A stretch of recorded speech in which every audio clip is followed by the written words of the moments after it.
E quando a pessoa vem na igreja, ele já começa a relaxar. Entra aqui, querido, já vai começar a mensagem do pastor. Como é que é o nome do irmão? Vem de muito longe?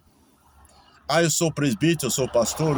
Não, eu não sou crente. Ah, mas agora você está no meio dos crentes. Agora você é igual a eu, você está na casa de Deus. Quem é de Deus, ouve as coisas de Deus. Ele já vai relaxando. Vai se sentindo bem. Ouve a palavra, Deus fala com ele, quer dizer, come aquela comida gostosa que enche bem. E ainda depois vem mais uma sobremesa, a oração, cafezinho, a unção com óleo. Glória a Deus, aleluia. O pastor já está lá na porta esperando. Pai do Senhor, volte sempre. Volte sempre. Olha, não dá uma inveja santa? Eu fazia assim. Vai lá no Cantagalo, pergunta para as jovens. Os adolescentes agora estão tudo casados, as minhas filhas. Um ficava do lado dos meninos, ficava do lado das mocinhas, ou as meninas, eu sempre chamo de menina, porque são tudo menino. As moças do lado e os moços do lado. Pai do Senhor, Pai do Senhor, Pai do Senhor. Todos os cultos faziam uma corrente assim, Pai do Senhor, e a mão daqui, mão de lá, mão daqui. E chegava lá fora, eu esperava lá as mais gordinhas e velhinhas. Deixa eu dar um abraço na minha ovelhinha. Vai embora, Deus te abençoe. Enquanto tinha uma pessoa na igreja, os jovens não saíam.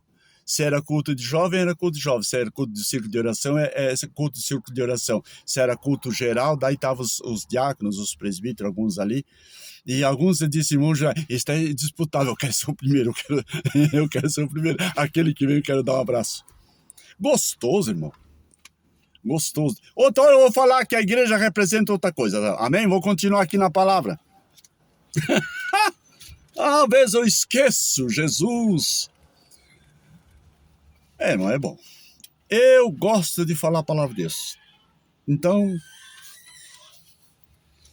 glória a Deus. Aí eu estava falando sobre o poder do louvor. Como o diabo tenta, irmãos. Tenta.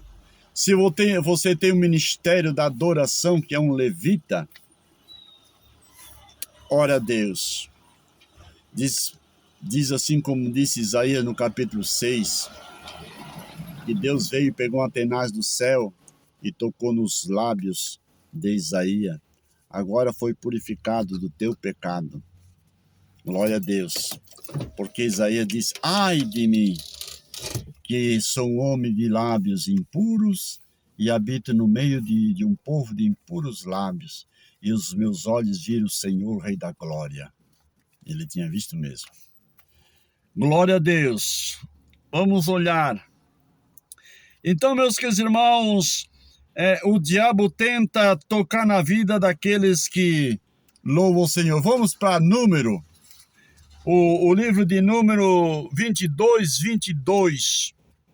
Eu fiz algumas anotações aqui. Eu estou no carro, não estou bem acomodado. Mas daqui a pouco eu consigo fazer o que tenho que fazer e vou para casa. Números 22 e 22. Tem muita coisa que fazer hoje ainda.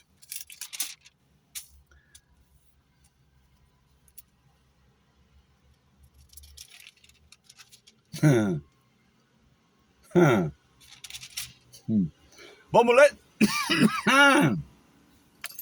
22 de Número. E aí eu vou contar o contexto da situação aqui. Porque eu já falei nesses dias atrás, mas não falei nesse contexto aqui. Tem umas lives aí, falei se lembra de Balaão e Balaque? O conselho e o caminho de Balaão, sabe que Balaão disse para Balaque? Eu não consigo destruir esse povo aí. Mas Deus destrói. Bota os teus cantores, os teus músicos. Olha só. Não dá de fugir, irmão. Me perdoe. Aí tu vai contratar um abençoado lá, ele vem e faz um rocão. Eu tive lá em Guaíra, não. Cascavel, anda lá uns 100 e poucos quilômetros lá na divisa com a Argentina, é Guaíra, só passa uma ponte e no outro lado é Guaíra. Esqueci o nome da cidade do outro lado, que é uma cidade, ou o Guaíra é Brasil ainda, depois outra cidade, não me lembro o nome. Eu estive lá. Estava em Cascavel, eu fui lá. E fomos de ônibus. Pastor de lá, tadinho, contratou uma equipe que veio não sei da onde. Irmãos amados, no primeiro culto estava tudo misturado.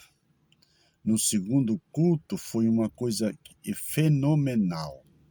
Separou-se bem certinho. De um lado direito os conservadores, do lado esquerdo aquele grupo que não tinha discernimento. E o rock pegou em cima do púlpito. Era gaita, era samba, era shot, pulo e grito e berro. Nem o chapéu da cabeça não tiraram. E bota, e chacoalho, e bateria, e... Meu Deus do céu. Os do lado de lá, um entrou. E eu fiquei só para ver o fim do bafafá.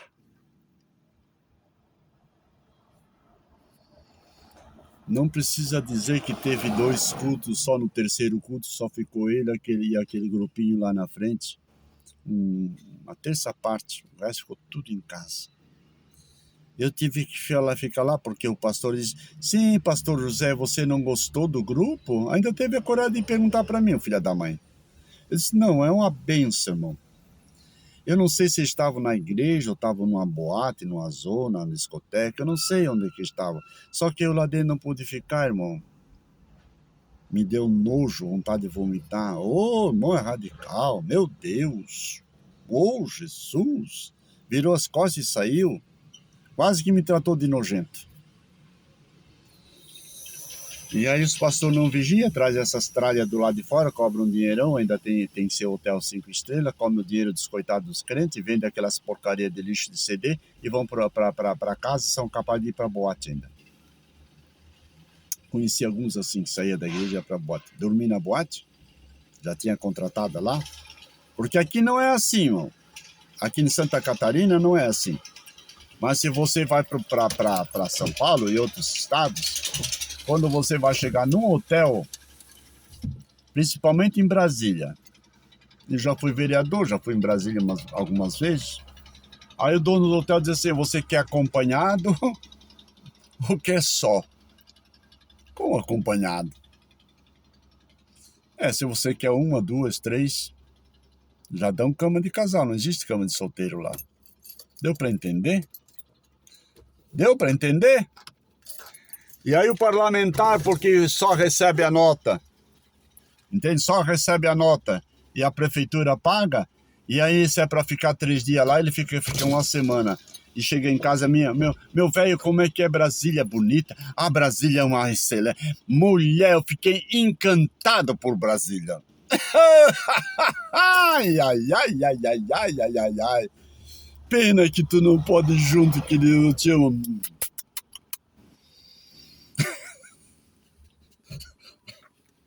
Vamos ler. Números 22 e 22. Eu não posso rir. E a ira de Deus acendeu-se, porque ele se ia, e o anjo do Senhor pôs-se-lhe no caminho por adversário, e ele ia caminhando montado em sua jumenta, e 2 dos seus moços.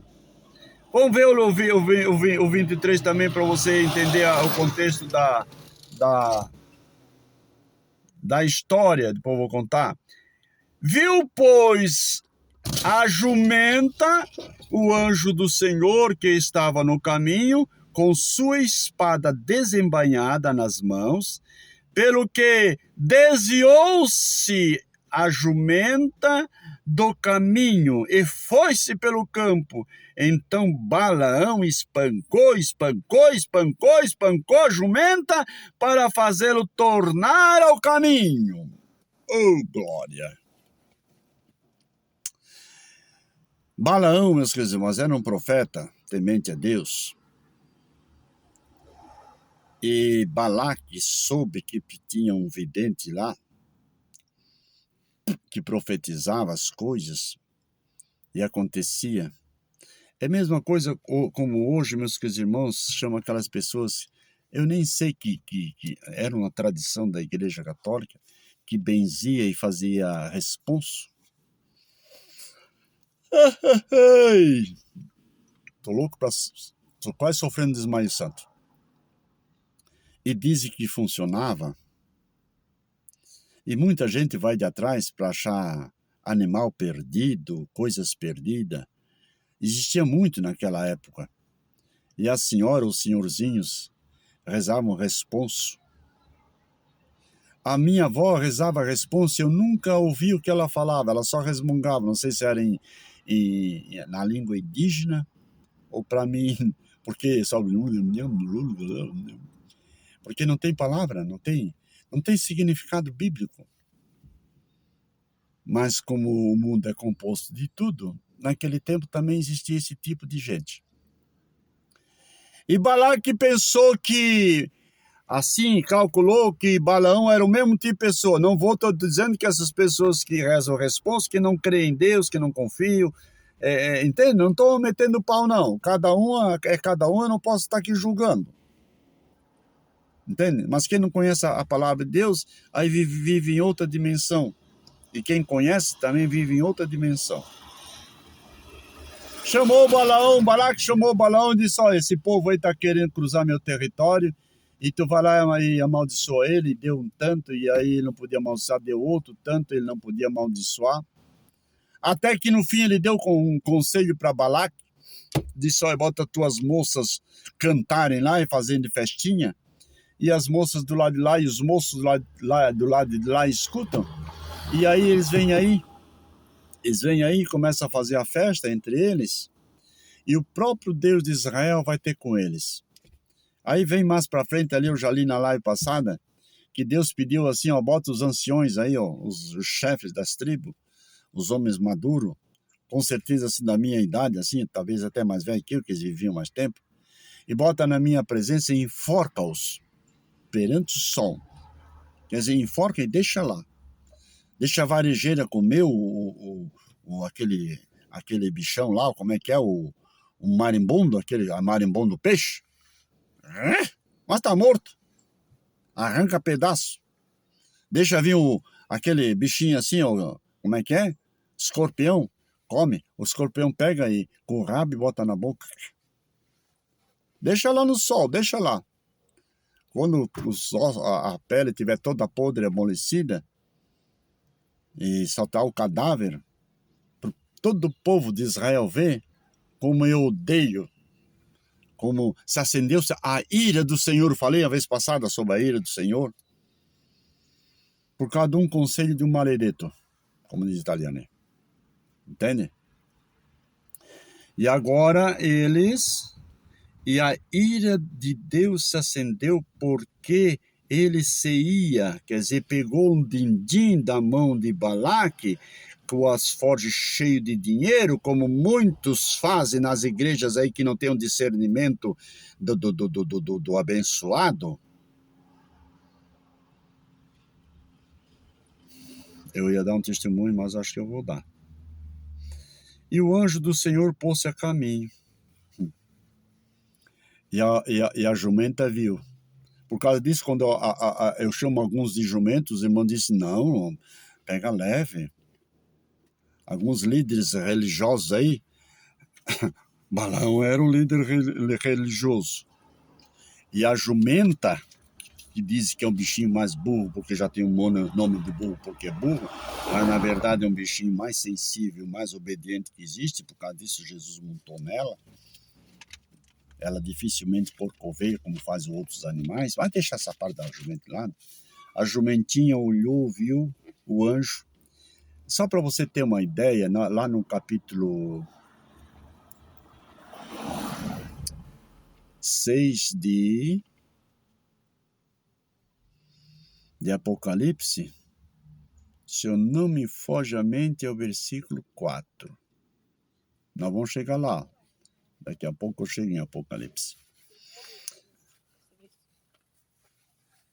Aí fala dos 4 animais. Animal com aparência de touro, outro de homem, outro de águia, não, um de boi, outro de homem, outro de águia e outro esqueci. Não. Esses animais é um símbolo de toda a natureza. A linguagem do animal. Deus conhece a linguagem do animal. Como algumas pessoas que lidam com animais, que já são mansos, eu tenho um sítio lá, o senhor Xizinho chega lá para tratar, chama eles se desgraçam e rodeia ele porque sabe que vai ganhar um carinho, um mimo e um salzinho, uma raçãozinha, e ele chega e querem coçar a cabeça nele, e querem brincar com ele, ele dá tapa numa e dá tapa noutra, ela sai pulando e volta de novo, e são umas bonecrinhas, são umas... Eu tinha um cachorro que quando ouvia o som do carro, lá o cachorro vinha todo assanhadinho no portão e vinha. Eu tinha que cuidar para não passar o carro por cima. Quando eu abri o carro, ele no meu colo. Uma linguagem. E a jumenta conhecia a linguagem do anjo. Quando botou o olho no anjo... Ah! E o dono que era dono... que disse que conhecia Deus e ouvia a voz de Deus, mas ouviu mais a voz da ganância. E a jumenta, ele meteu o porreiro na jumenta para botar no caminho, ela se deitou, olhou para trás e falou com ele: escuta aqui, seu cara de pau. Quase que chamou ele de jumentão. Alguma vez eu te desobedeci na vida? Alguma vez eu te deixei no caminho? Continua lendo ali para frente. Ele disse: olha, se eu tivesse aqui uma espada, eu te matava. Mas quase que hoje disse, usa a minha seu tongo. Eu estou deixando ela ainda ser uma jumenta educada, porque senão tu ficava aqui no deserto sozinho. ia comer areia até engordar. Tem muitos abençoados aí que olham só para o dinheiro de Balaque. E a própria jumenta que está levando ele, às vezes é um pobre de um coitado do empregado, de um presbítero velho, que está levando ele, carregando ele nas costas, uma família, uma empresa. Entende? Eu conheci um abençoado aí, que um empresário aceitou Jesus. Sabe o que o abençoado queria? Que o abençoado pagasse ele uma passagem para Israel. Ele tratou o empresário e tal, e o empresário, pensando que ele era um homem de Deus, descobriu que ele era um Balaão. Aí o empregado disse: meu amigo, a minha empresa, eu não administro ela sozinho.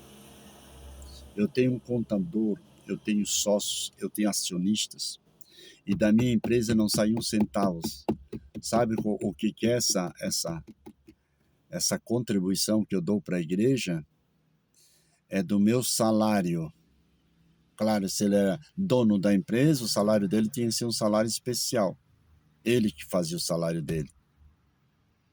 E aí era documentado. Agora, eu não posso pegar do meu salário. Se eu for,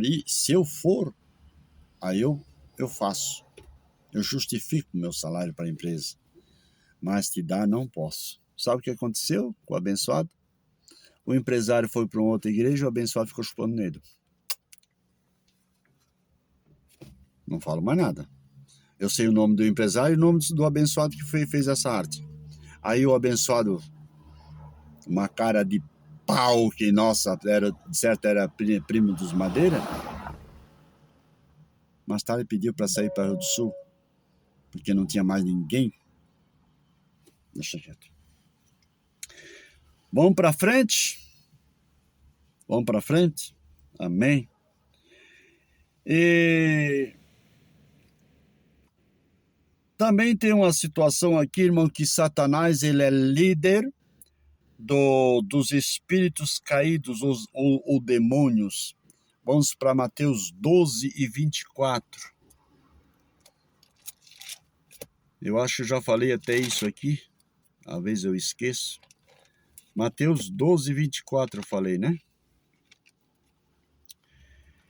Glória a Deus.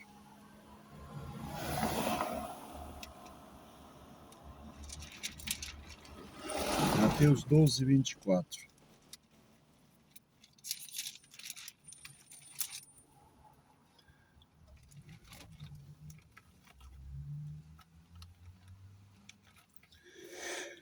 Glória a Deus.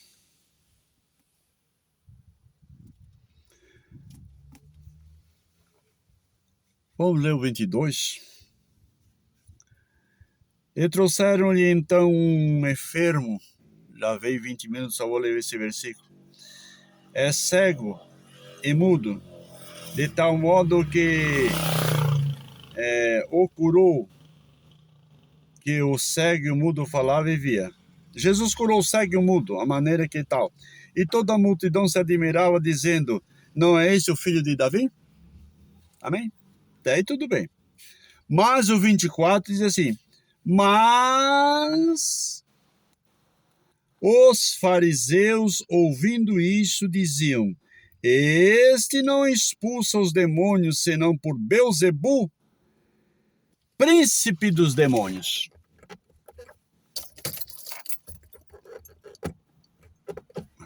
Barbaridade, Jesus Cristo. Então, Belzebu é o príncipe dos demônios. Em outras palavras, o pai das moscas, já falei as. Entende como é que é? Então, existe uma hierarquia. Entende? Existe uma hierarquia. Nós vamos conversar muito a respeito desse assunto. Eu vou falar tanto do demônio, do Satanás, do titico, calça curta, que você vai ficar meio arrepiado. Ou você teme a Deus ou se abraça com ele. E nunca vai cutucar ele com vara curta. Eu já falei na vez passada, olha, tem igreja aí que os caras pegam lá um coitado lá e sai demônio. Quem é o teu demônio? Quem é tu? De onde tu viesse? Faz um teatro dentro da igreja para dizer que é espiritual. Irmão, eu vi isso uma vez na televisão. E uma vez eu fui para Camboriú, no encontro dos Gideões, e tinha um grupo desse, irmão. Quando eu passei, eu vi eles pegaram um coitado lá, eu acho que estava meio drogado o rapaz, e botaram ele numa roda assim dos 6. Eu acho que esse pessoal veio de São Paulo. Vinha muita gente de São Paulo nos Gideões. Botaram o coitado numa roda que ele queria fugir para cá, queria fugir para lá, e todo mundo em cima dele que nem varejeira. E sai demônio, sai demônio, sai demônio. E o demônio não queria sair, até que o demônio não saiu, ele entrou. O rapaz se revoltou, começou a dar porrada naquela machaiada ali, e eles dando grito, e o rapaz furou e ó, capou-lhe o gato. E eu de longe assistindo, eu digo, quase que eu corri de atrás do demoniado, estoca aqui, desce um pau naqueles vagabundos lá. Um circo na frente de uma igreja católica. Ainda parece que eles escolheram aquele lugar para dizer pro padre assim, ó, eu sou espiritual. Se eu fosse padre lá dentro, eu pegava o crucifixo na cabeça deles. Não, tem cada um. Às vezes eu... Ai, Jesus, tem misericórdia de mim. Se você não me aturar, paciência, eu fico falando sozinho aqui, tô esperando o médico. Fugir do assunto. Sempre tem um fariseu no lado, irmãos. Cuidado com os fariseus. Nem eu vou falar dos três. Os fariseus culpando Jesus. Esse expulsa demônio porque, entende? Jesus tinha uma briga com esses fariseus. Se eu fosse separar um estudo só a briga que Jesus tinha com os fariseus. Vocês sabem que os fariseus disseram que Jesus era uma filho de uma P? Vou adocicar a palavra para você entender, seu. de uma prostituta? Você é filho de prostituição, eles disseram para Jesus. Claro, porque eles não acreditavam no nascimento virginal de Maria. Entende? Não crê no milagre, não crê no mistério de Deus. Aí acusa o próprio Filho de Deus. E sabe o que Jesus disse para eles? Eu vou achar, daqui a pouco eu acho, amanhã, depois, sei lá quando. Só para provar vocês que está escrito na Bíblia. Sabe o que vocês são, seus fariseus? Vocês são filhos do diabo. É? Todo mentiroso é filho do diabo. Porque o diabo mente até desde o princípio. E todo acusador é filho do diabo. Deu para entender? Porque o diabo também é acusador. Nós vamos andar, vamos caminhar e você vai conhecendo mais alguns atributos do Titico. Já volto já.